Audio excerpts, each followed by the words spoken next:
Hello and welcome to Bonus Dad. Bonus Daughter, a special father-daughter podcast with me, Hannah. And me, Davey, where we discuss our differences, similarities, Share a few laughs and stories within our ever-changing and complex world. Each week we will discuss a topic From our own point of view. and influences throughout the decades. Or you could choose one by contacting us. Via email, Instagram, Facebook or TikTok. Links in bio. Hello and welcome to a very special podcast episode by Bonus Dad, Bonus Daughter. I can't put this down. I completely missed. There's like a ledge beside me to put this on and I just went, ugh. Anyway, we're going to talk about books today, one of my favourite subjects. Well, yes, I've got I have written an episode on books, like the history of books and all of that, but I thought... You don't like it when I do the history of books, It's not that I don't like it, I just don't think it's as engaging as our other content. No. So I've kind of ditched that idea and I thought, well, still want to do an episode on books, but what could we do that's slightly different? So I said to Hannah, choose 5 of your favourite books. Yes. And we've got 5 each. We do. I didn't realise the term was favourite. Or 5 books. First 5 books that pop into your head. Yeah. Yeah. Sorry, I'm just getting my Kindle streak up. And you said to me, actually, you did message me and you went, oh, God, I can't choose just 5 because I read so much. Yeah. And I read a lot of stuff that I wouldn't want you to know that I've read. Really? Like what? Nothing in particular. So we'll move on. Do you read any of Vicky's books? I do not. I have not, but I want to. Apparently, your mum reads them, and they're very good. So we have a friend. We have an author friend. We have a family friend with both Simon and Vicky, friends with both of them. Bizarrely enough, I also work with Simon as well, and I also work with Vicky. But your mum knew them before I did. But Vicky, small world. Vicky walked late, and she is as an author. She does publish under her own name, doesn't she? Yeah, she does. She does. You're okay. So I'm giving her a little bit of a shout out. Yeah, no. Yeah, absolutely. But as she should. She wrote, shall we say, monster romance novels. Romantasy is what Davey means. Is that what it's called? Is that the genre? Yeah. So yeah, but Simon calls it pure filth.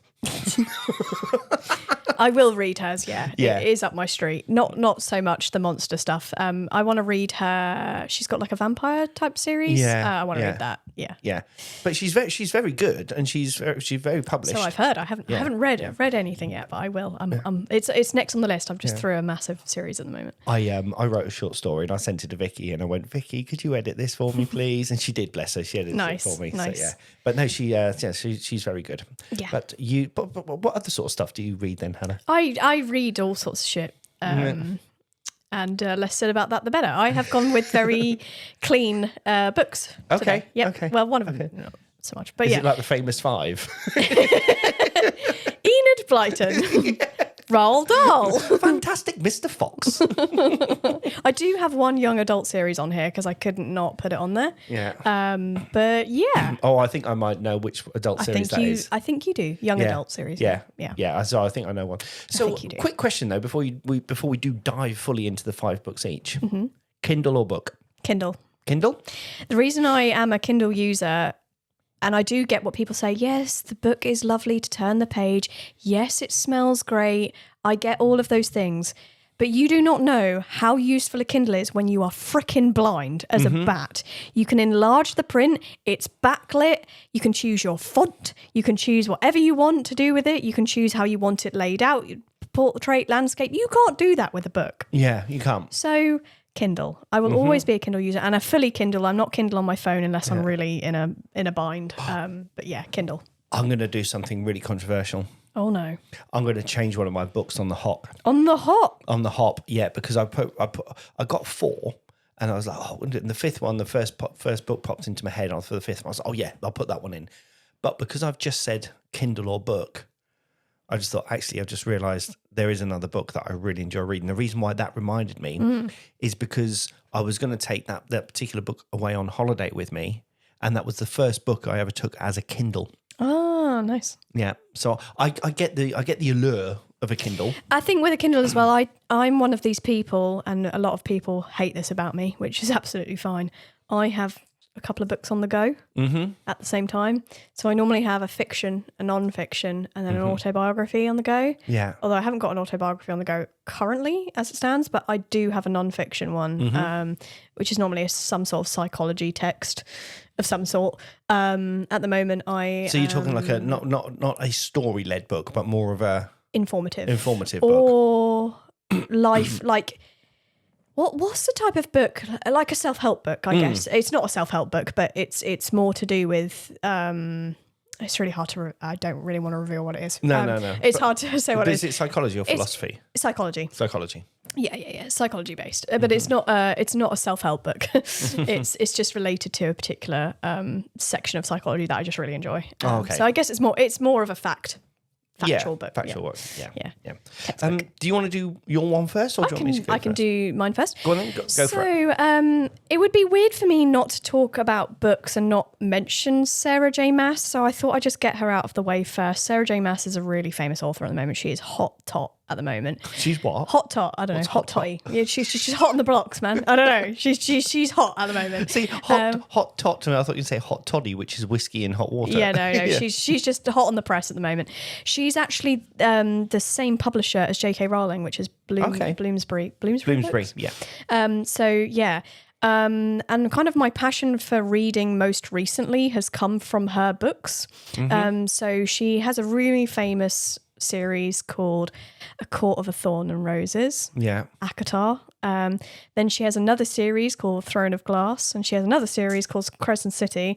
And I have read all of ACOTAR as up to date as we are. What is it? May the 17th today? Yeah. As of today, I am up to date on ACOTAR, and Throne of Glass is finished, so we know that, but there's new ACOTAR books coming out. Yeah. And then I'm halfway through the second book of Crescent City as it stands today. But the book I decided to choose amongst that universe and in that world was Queen of Shadows, it's called. Okay. It's the fourth book in the Throne of Glass series.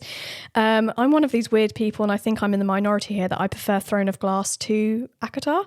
I think it's just, the storyline is just so cool and something I haven't... It's very... It's not something that I definitely have read something like it, and I almost picked that book as well, but I decided to pick this one instead. Was the Nevernight series by J. Kristoff, and I didn't put that in here, and it's just very similar. But basically, it follows a lady. She was kind of raised to be an assassin. Okay. Yeah. But without giving anything away, she kind of returns to a kingdom ruled by kind of fear and corruption, and then she's sort of balances revenge, loyalty, and the weight of her destiny in all of that world. I'm trying not to give anything away. No. And then she must decide kind of what sort of person she wants to be and how she will rule. And as I said, this is the fourth book in the series of, I think there's 8 in total. And I just absolutely loved this book. Queen of Shadows is just by far the best one out of the whole block of 8, apart from maybe the last book because it brings everything all together. But that fourth book for me, I was just like, oh, yes. It was just where the story just like really kicked off and you were like, oh my gosh, you know a lot about the world, and it's just so good. It was a very, very close pick between Queen of Shadows and then the second ACOTAR book as well, which I absolutely adored. Too. Both of them have 5 stars on my Goodreads. Oh, excellent. Yeah, I don't give out many 5 stars, but all of these books that I chose are all 5 star, 4 or 5 stars. Because where you've rated them on Goodreads? I've rated them on Goodreads. Yeah. I love Goodreads. Goodreads is a good place to log all your books that you've read, so you can not only can you look back on it, but also you can get like suggested books. If you like this, you might like this, or other readers that liked this like this. So I've currently got a really good reading streak at the moment. Really good reading streak at the moment. 142 days I've been reading in a row. 23 weeks. But yeah, I don't know if I know how many books I've read this year. Just as an aside at this moment, I'm just going to mention on the podcast that both me and Hannah are available to read audiobooks. Yeah, I guess we are. Amongst all of my other things that I'm doing, yeah. We both have accounts with ACR, is it? We do. I've not done anything with mine. So we are both on there. So if anyone does have any books they want to be turned into audiobooks, both me and Hannah do have experience. Yeah. Oh, the only thing I wouldn't want to do is... So I have said on there, because you can choose which genres that you would like to do. Yeah. And I did put erotica on there because I thought, fair enough. But if they cast us both, I'm never doing one with you. No. That would be weird. Absolutely not. No way.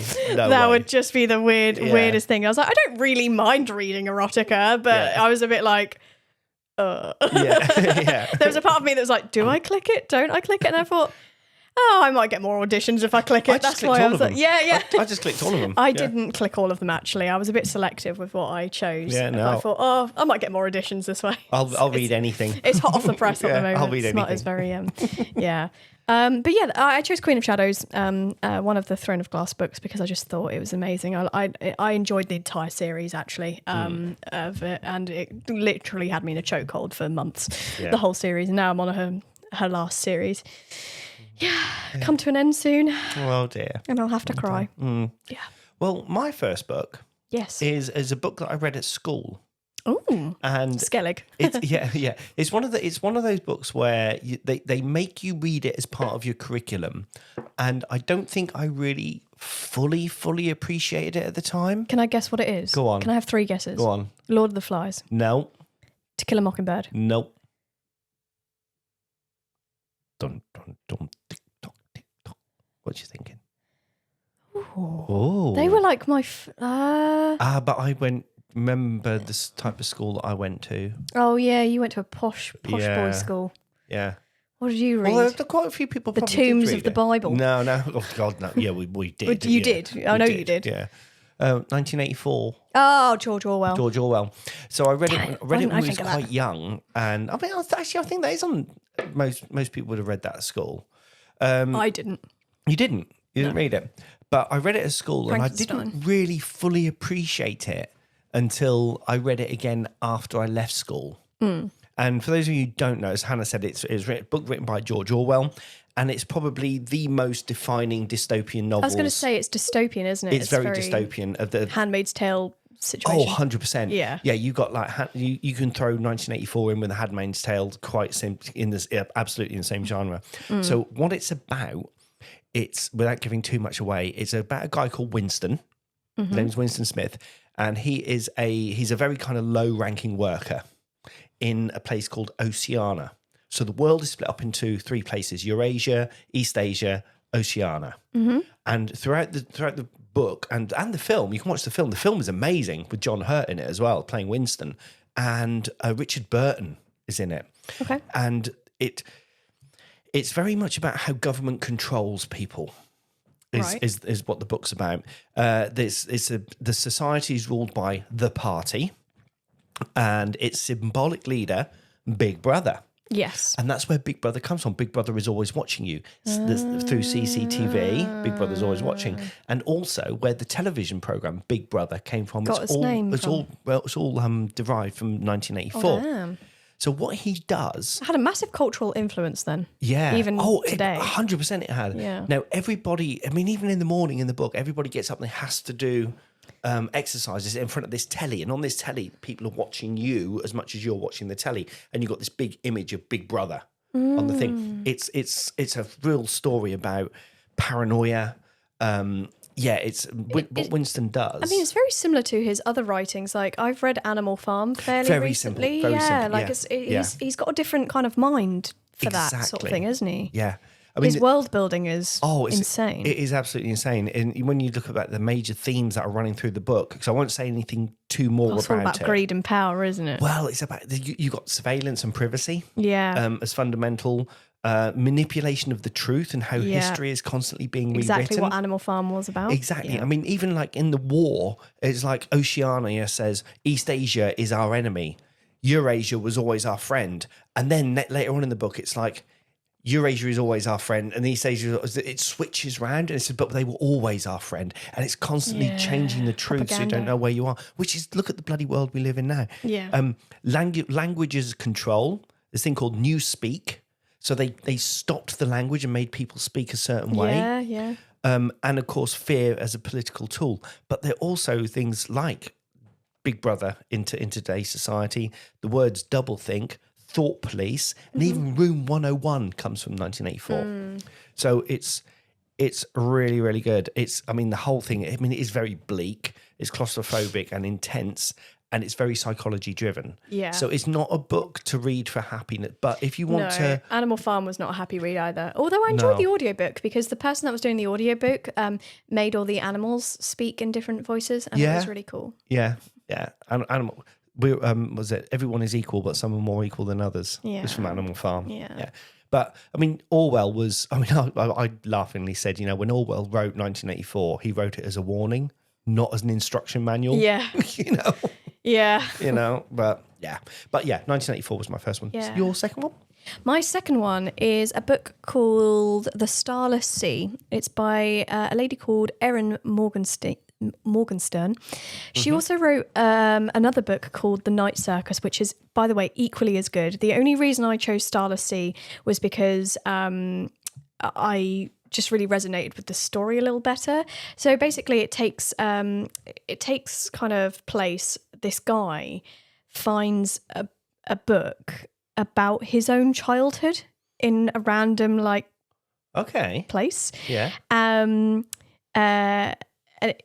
he kind of pulls it from this underground labyrinth place. Okay. Yeah, and it kind of, you just basically kind of learn about his life throughout, and there's lots of stories and secrets and special keys, and it's all fantasy based, and it's kind of it was you think the book is really normal, and then suddenly it kind of just spins it on its head a little bit. It's finding out a book about your life and then finding out kind of the end of that book before the end of your life has been taken place. It's a very, very cool book. I'm trying not to give anything away again. No, it's very difficult. It's with 1984. Don't want to give too much away. It's such a lovely layered book, and special mention to her other book, The Night Circus, as well, which is very similar. It's about a circus that has basically two performers who kind of are battling it out with each other a little bit in terms of... Oh, a little bit like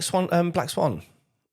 No, nothing like Black Swan. Okay. They kind of they're kind of battling out, but they're also kind of don't want to be in this competition. It's very much they don't really want to be a part of it, but they're unfortunately been made part of it in their childhood, and that's a really good book as well. Erin Morgenstern, apparently it takes her quite a few years to write one book, and when you read it, you're like, I can understand why. This is full of twists and turns and how life throws at you. Charlie it's all fantasy. Day. Yeah, essentially. Yeah. It's a really good book, and even though on the face of what I'm saying sounds really complicated, she makes it very easy to follow through. Yeah.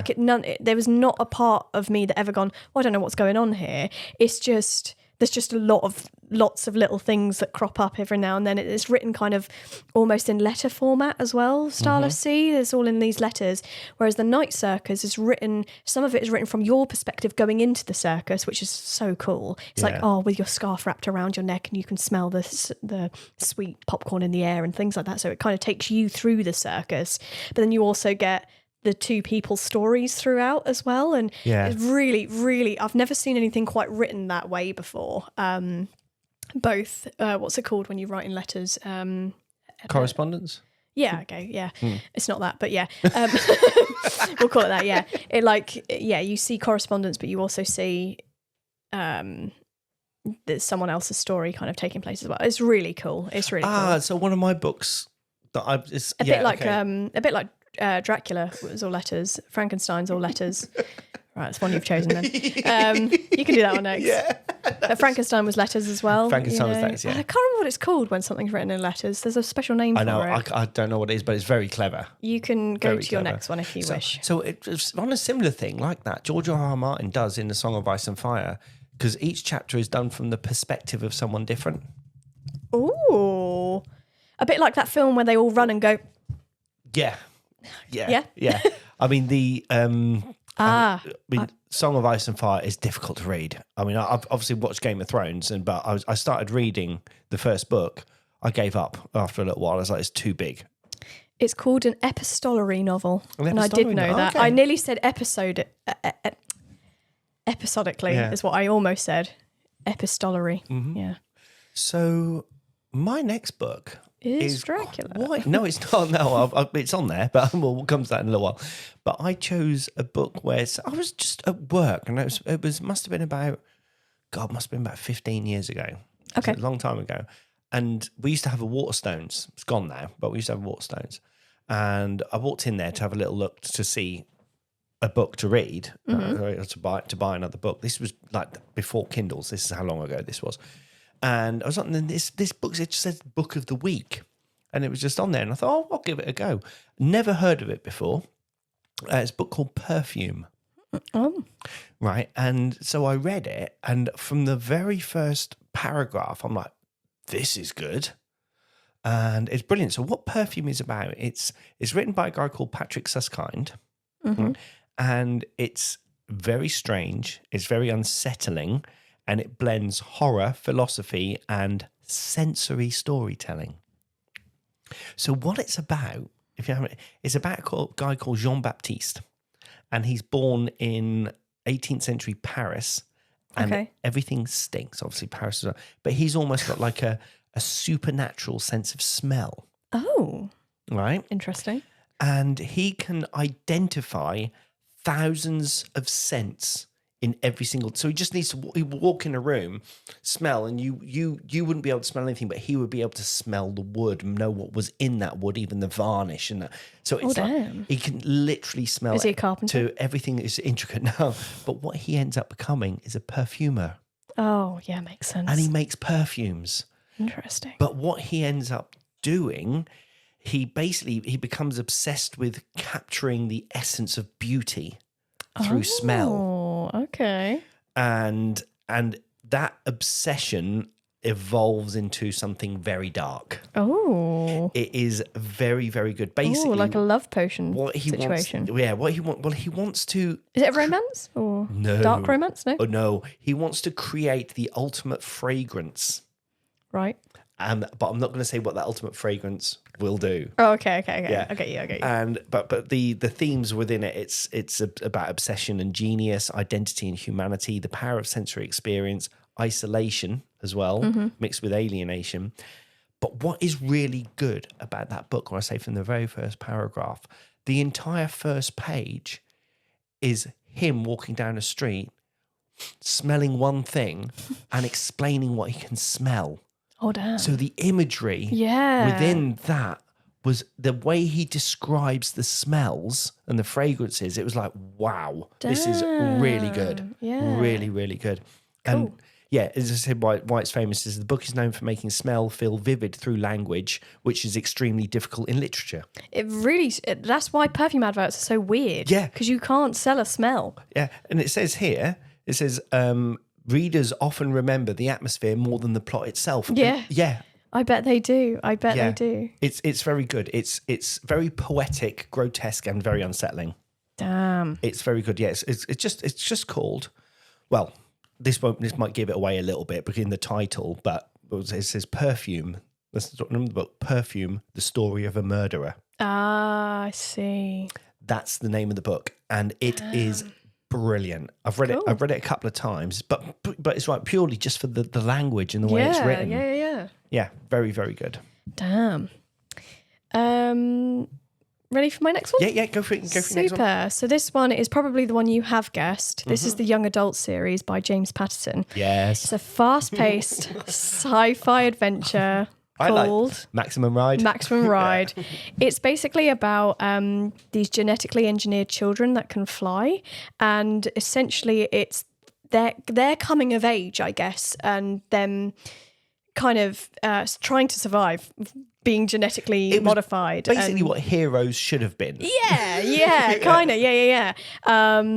And it was a massive, this series was definitely ignited my love for reading as a child. I don't think I was really that much into reading until I started reading Maximum Ride.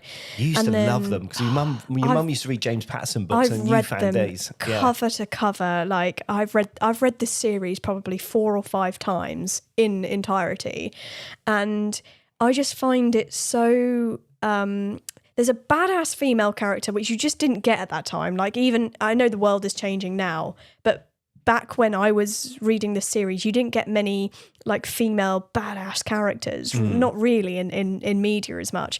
So it was nice to read about her. Her name was Max, wasn't it? Her name was Max, yeah, Maximum Ride. And then she had Fang, Iggy, Gazman, Angel, Nudge. Nudge was my favourite. Oh, remember Nudge? Nudge was so sassy. I loved her. She was my favourite character ever. And Fang was kind of the love interest. And then there was Ari, which was like, I don't know, that ruins the plot. And then there's a guy called Ari as well, who's kind of a werewolf type situation, I guess. And then there's like some scientist man that they were like, oh, father. And then he kind of wasn't father. It's a bit Stranger Things, wasn't it? It is a little Stranger Things, it's a little Stranger Things. But it's an awesome series. Great for your young adult. It's good for the young. It is good for the young. It was a really good, especially like young girls. I was going to say that it's a really good book for young girls. But if you don't have young girls and you have young boys, he also has another series called Daniel X, which was also awesome, which the lead character was a male. Haven't they turned that into a series on Amazon? Have they? I feel like I need to see it if that's true. Daniel X. No, it's Alex something I'm thinking of. Yeah. I know exactly who you mean. Alex Rider? That's it. Yeah. That's it. No, Daniel X. James Patterson write that? No. Didn't he? No, different author. Okay. But yeah, this is ignited my passion for reading and ignited my passion for writing as well. Like I just wanted to be in this world, and I remember writing little subplot stories for this when I was little, like writing kind of like if that didn't happen, then my story was like canon, if you know what I mean. I know what kind of fan fiction, essentially fan fiction. That's exactly what it was. I mean, it started originally with Harry Potter. I say probably the writing side of the fan fiction, but Maximum Ride was one of the first books I was like, you can have a female-led character and she can be badass? What? So yeah, just an amazing character, amazing series. Most of it, I think, towards the end was ghost-written though. You can kind of tell, but the first original trilogy of that is amazing. The first book's called The Angel Experiment, then it's Schools Out, and then it's Saving the World and Other Extreme Sports, and then Final Warning, which is the 4th book, was just some random like climate change book, and then they get better again. There's one called Max, one called Fang, one called Angel. It's just an incredible series. I remember you reading them. I remember asking for the books for like Christmas and birthdays, like when it would come out again, or I remember having most of the paperbacks, and then unfortunately I had 2 hardbacks. I was so annoyed because none of them all fit together. I know that's a really silly thing, petty thing to get annoyed about, but I wanted to read them so quickly that the paperbacks weren't available yet. It was just the hardbacks. Incredible series that I absolutely love. Ignited a passion in me that's never really left. Yeah. So thanks, James Patterson. Appreciate you. Appreciate you. Appreciate you. My next book, again, I've just realised my books are all quite dark. Yeah. They are quite dark. This one is probably... Mine are like empowering, female-led. Well, We've got an episode. I'm gonna cut this one down quite considerably, because the next episode that we're going to record is on banned things. Okay. Well, it might have actually come out before this one. I don't know which one. Oh, okay. No. We'll do banned things afterwards. Otherwise, it will. Banned things? Do you mean as in like things that have been banned? Things that have been banned and why they've been banned. I thought you meant banned things like musical banned things. No. Why things have been banned. And this particular book was banned, and it's on the other list. Clockwork Orange. Yes. Yeah. I love. You're so predictable, man. Yeah, I know, but it's such a good book. I've never read it. It's such a good book. I mean, it's about a guy called Alex who leads a group called the Droogs. The Droogs, and they go off and do ultra violence. And I'll say why it was banned in the other podcast episode. Okay, fair. But basically, he gets arrested after quite a brutal scene. I mean, this scene is, I'm not even going to say what the scene is. It's brutal in both the book and also in the film. and he gets arrested, and then they do these experiments on him. The government does, and it's I'm not going to say too much about it, but what I like about the book, it does raises questions about free will versus forced morality, and violence and youth culture, government overreach. It asks that question as well. The relationship between art and morality, but just human nature in general, and what makes people human. But the best thing, the thing that I really love about the book, it's written in a weird language.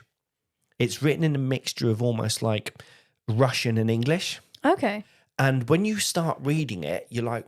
Rushlish. They call it Nadsat. They call it Nadsat in the book. Now, you start reading it and you're like 4 pages in, and you probably have to read the first 4 pages again. But then suddenly it clicks. Okay. And then you're like, I know what it's saying. Yeah. It's such a clever book. It's like he's created his own language. It's written in the language, but he doesn't tell you how to read it. Right. But you work it out for yourself. Oh, damn. And then when you suddenly start reading it, you're just reading it like you're just reading full on English. Damn. It is so clever. But it does create this weird effect in that it distances you from the violence. Right. So you are looking at it through... like a lens. Through like a lens, yeah. Yeah, it's weird.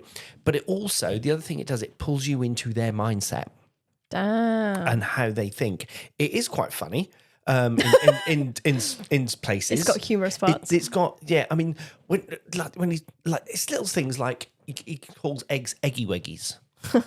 And it's like these little comic bits in there. But the way that the eggy weggies is written helps you decipher how another word is written. Right. So that's how it's really, really clever. It's very philosophical as well. Right. It is very philosophical. But naturally. Yeah, Clockwork Orange. Brilliant book. A guy called Anthony Burgess wrote it. Nice. Yep, so there you are. Your next one? My fourth one would be no surprise to anyone that knows me. I chose The Odyssey by Homer. Really? I went for a classic, yep. Nice. So one of the most influential epics ever written. That's an undisputable fact. Yeah. The Odyssey follows the long and perilous journey of Odysseus. This man is just trying to get back home from war. I know. And he's Fred. Every bad thing just keeps happening to him. And I was thinking the other day we should play Fred on the podcast. Oh, 100% we should play Fred. Yeah, we haven't done that in a long time. Yeah. But anyway, so basically the way we get the term an odyssey. So if we were saying, oh God, I've got a long journey ahead, or it's like an odyssey, this is where that phrase come from. Along the way he faces Can you just pass me monsters. my phone? I just want to... It's in the lounge. It's in the... Oh, okay. It's got monsters and gods and temptation, and it's got a bit of sex in it, and it's got a bit of this, and it's got a bit of that, and it's got like everything in it. It's just an epic novel. Like there is nothing that's not in it. I feel it's just got a little bit of everything, twists and turns. It is a journey. The whole book is from start to finish a journey of him just trying to get home to his wife, essentially. Yeah. And if you're really into Greek mythology, it's well up there. You get to read about the Cyclopses and Circe and all of those amazing characters that a lot of this Game of Thrones stuff is based off of. Loads of other things. And the only thing is the film is not that great. That is one thing I will say about the Odyssey, is that they paint Hermes in a really camp light. Which version though? Which version are you talking about? I don't know. So they've just now making a new film called The Odyssey. And it's got Matt Damon in it. Oh, has it? Yeah. So, but I think it's done by Christopher Nolan, so it should be quite good. Okay. But the reason why I asked for my phone is because, and I couldn't remember the name of the film. There is a film, and I've just Googled it and just found out what it was. There's a film with George Clooney in called Oh Brother, Where Art Thou? Oh, okay. And it's set in the deep south of America about 3 men who escape from, they've got, a stripy train gang prison. Okay. Yeah. And basically, it's George Clooney is that part. And it's all based on the Odyssey, and all the things that happen in the Odyssey happens in that, about the banshee and all of that. But it's done in like in America, so the characters aren't. It's called Oh Brother, Where Art Thou? Oh, okay. Watch I'll probably it. like that then. It's really funny. It's really good, and it is based on the Odyssey. Yeah, I mean, this guy is literally just trying to get back from war, and he just meets just just along this journey, there isn't any part that you think this guy might die. Yeah. At every single chapter, he's going to die. Yeah. Nope. He's still carrying on. It's just he's resilient, and I think it's a good like ode to life, isn't it? Like we get thrown a lot of shit our way in our lives, and you still survive it. I think this is what this is all about. In Oh Brother, Where Art Thou? There's a line that George Clooney says pretty much nearly every time he's one of them situations. He goes, "We're in a tight spot." It's brilliant. That's how I feel reading the Odyssey. I was like, oh, how are they going to get out of this one? It's a great book. If you're struggling on a journey yourself, it's a good book to read about struggles. And I think, it brings in a lot of Greek mythology, but a lot of Greek mythology is based on psychology of the brain and how that works. Exactly. So all of the Greek gods are a part of the psyche, a part of the brain. You've got love, you've got war, you've got can't think of any others right now. Love and war, yin and yang. Yin and yang. You got the god of the earth, and you got the god of fertility and recreation and forging and creating, and it's a very good book, and it's a tough read, I would say. I wouldn't bother with the Iliad. The Iliad just feels like a list of boats. That's all. I read that and I'm just like, this is a list of boats. I just don't know how to read the Iliad, but the Odyssey is really good. It is though, right? I'm not trying to be the Odyssey, when was that even written? Do we even know? While you're doing that, I'll go on to my next book while you're Googling that. But I will go Dracula. So Dracula was written by Bram Stoker. Go on. 8th century BC. 8th century BC. It's old as fuck. Yeah. That's another pound in the swear jar. But yes, Dracula, written by Bram Stoker. Sorry. It is arguably the most influential vampire novel ever written. It's by a guy called Jonathan Harker. He goes to Transylvania to help some guy called Count Dracula purchase some property in England.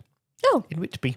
And he just wants to own some property. He slowly realises that Dracula is not human. And then a group led by Professor Van Helsing. Hello. Exactly. And there's with Mina Harker, Lucy Westerner, and all of those. I And love Van Helsing. But it's such a really good book because of what you said earlier. It's written through diary entries and letters. Do you remember what the word was? Endoscopy. Definitely not. No, what was Epistolary. it? There you go. See, I knew it was close. But it's got themes of sexual repression and temptation, religion versus evil, science versus superstition, immortality, corruption. And it shaped the modern vampire myth of what we think of vampires, with the capes, the fangs, the castles, hypnotism, fear of sunlight, garlic, crucifixes, going across the threshold. Basically, nearly every single vampire story owes a debt to Dracula. Absolutely. In some way. It's just very, very good. And have you seen, but what the thing that gets me is when you think of Dracula, you think this blood-sucking vampire. Medallion, cape. Yeah, all of that. But when you actually read the book, it's quite a tragic tale of why Count Dracula is like he is. And there is a new Dracula film that's just come out, which is very good. Oh, good. And it's got Christoph Waltz playing Van Helsing. Oh. And yeah, it's I think it's called Dracula: A Love Story. I think it's something like that. But it's really good. I remember it being a love story. Yeah. Really, really good. Yeah, because he sees. I'm not going to say. Okay. Yeah. My last book. Your last book. Go with your last book. I owe my book club for this book. Okay. It's not a book that I would read, as you've probably as you've probably gathered from my 4 other selections. I'm a fantasy reader. I love fantasy and romantasy, but this one was more of a modern tale about a lady who essentially her husband died, and it's basically her getting over her grief of that. So her husband died like 2 years prior to when the book is set. And it's about her like bringing joy into her life and her daughter's life again after his death. Yeah. It was called The Reason. It's by Catherine Bonetto. And Just one Bonetto. It's one of those books that I read and I was like, oh, what a lovely book. It was just a feel-good book. It made me cry. It made me laugh out loud. There is this particular scene where they have to get this pet bird from a pet store. It's so funny. And as I said, it made me cry. And the kind of the choices that she makes to make her daughter happy, given that her daughter was being bullied as well, and she kind of lost her dad 2 years ago. Like, her daughter was not having a very good time at school. She's kind of got this best friend that she's being sort of pulled apart from because of this school that she's going to, and the grandparents play a massive role in the whole story as well, and their support. They live on a farm and they've got all these bloody animals, and they keep bringing these animals in, and it just feels like I'm reading a family's life, like someone's chaotic family's life. Yeah. And it was just so heartwarming, and it just made me feel everything. Like, it just felt like I was reading life. So very similar to the Odyssey, I guess, but just not in a fantasy setting, in a real life world setting. It was a great book, really lovely, well written. It didn't take me very long to get through. The book club said that they preferred the audiobook. I personally preferred reading it, but I had a really good time reading that book, and it was Vic's suggestion as well of the book club. So shout out to Vic. She's had a lot of shout outs on this podcast. Yeah. But so it's The Reason by Catherine Bonetto, and it was it was great. I really enjoyed it. I really, really enjoyed it. Just such a lovely feel good book that I'll probably pick up and read again. That's my last book. That's the last book? Excellent. Well, I was going to choose The Hobbit as my last book. Ugh, predictable. I know, but I thought, while I was in here and talked about the Kindle, I'm not going to go The Hobbit, and I'm going to do this one off the top of my head. Go on. American Psycho. Oh. Bret Ellis Eston. Yes. What a book. What a film. What a film. And you've now seen the film, haven't you? I have indeed, yeah. Yeah. I was then going to ask you what you think about the ending, as in, what do you think was going on? I haven't got the flying foggiest what the heck's going on. I don't know if that happened or didn't happen. That's it. And Did it or didn't it? And it pisses me off that I don't know. Yeah. Was it all in his head? Yeah, I have no idea. I hope so. Yeah. I hope so. But the whole idea, that when you look at the point of that book is that there's no identity. No. He was he a psycho running around New York killing people? And, when the people went missing who were in the same, but they didn't know who was who. No. Because they're all they're just carbon copies of each other. It's like the corporate world in a book. It really slags off the corporate world. It really does. And it's so good. I mean, when they're all arguing, it. there's that section where they're arguing about their business cards. Yeah. And the fact that one's the colour bone white. Yeah. And because the styling is slightly raised and the type of paper that they use, because it's all one-upmanship. Yeah. I mean, it's for those of you who don't know, it's about the world of, let's say, yuppies. Yeah. Yeah. It's kind about of the Wolf of Wall Street. Yeah, that, and how they kind Scum of interact. of the scum of the corporate world, I would say, if I can say that. And how they kind of all interact with each other, and how they try and get one up on each other, but no one actually knows what they really do for a job. Yeah, yeah. It's just like playing the stock market and things like that. It's so vague that you're like, what do they actually do? You don't need to understand what they do for a job. No. Because that's the point. Yeah. Yeah, it's just vague nonsense. And it's such a good book. But that's a bit of a spoiler, but at the end of the book, and even at the end of the film, you're like, was it in his head? Did he really kill those people? Was he insane? Or... A desk full of paper that means nothing at all. That's exactly what that film is. Yeah. Yeah. Yeah. Yeah. It's mad. It is... The book is... I haven't read the book. I'm only going by the film. But yeah. I read the book and then I read it again. Because I wanted to see if I'd missed something in the book. Did he do it? To see if there was if there's some indication in there to see whether or not he actually did it or not. Yeah. It's when, I think in the film for me, it's when they go back in the apartment and then it's like fine. Like, there's no one in the cupboard or anything. Like I'm giving away spoilers, aren't I? But there's like... Yeah, but remember, he wears the raincoat and he puts the plastic down. Yeah. But then there's no... But he hid her in the cupboard at the end. Yeah. And then when she opened the cupboard, it was like bare. And it was like, oh... Yeah, because even he looked confused at one point. Yeah.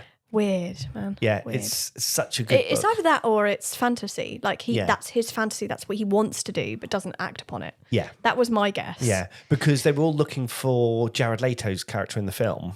Yes. And I can't remember his name, but because he goes missing. But then his name isn't his name because it turns up as someone else. Yeah, exactly. Because again, he's a carbon copy of so and so. Yeah, that's what I mean. It's almost like we saw what he wanted to do. Like that was his fantasy of what he thought his life could be. I know we're mixing between the film and the book now. Yeah, but, sorry, But Christian Bale played that part so well. Yeah, it was so good. So well. If you don't want to read the book, I highly recommend the film. It was genuinely very, very good. Yeah, because I think you messaged me, didn't you? You said I finally watched American Psycho. Yeah, finally got around to it. It was mad. Yeah. It was mad. But yeah, that was the first book I ever read on a Kindle. Oh, well, there you go. I can't remember where we went. Me and your mum went on holiday somewhere together, and that was the first time I took a Kindle. New Jersey? No, it wasn't New Jersey. It was somewhere warm. Well, New Jersey's warm, but... Where's the place where you went to the volcano? Tenerife. Tenerife. It wasn't there. Oh. It was before then. Could have been Greece, actually. Could have been when we went to Greece. Really? Yeah, or Crete. When I was 13? Yeah. Damn, okay. Yeah, could have been Crete. But there you go. Okay, well, we hope you enjoyed this episode of us gushing about our favourite books. If you'd like to watch any of our other previous podcast episodes, you can. We're on YouTube. We're on Spotify. Shall we just create an outro, Hannah? We do have an outro. I know, but like an outro before the outro. I think people like it. They like to see me fumble. Do you know what I don't like? What's that? So if you've liked listening to our podcast, because I have to cut it all out. Cue the outro. Thanks for joining us on Bonus Dad, Bonus Daughter. Don't forget to follow us on all our socials and share the podcast with someone who'd love it. We are available on all streaming platforms. See you next time. Bye-bye.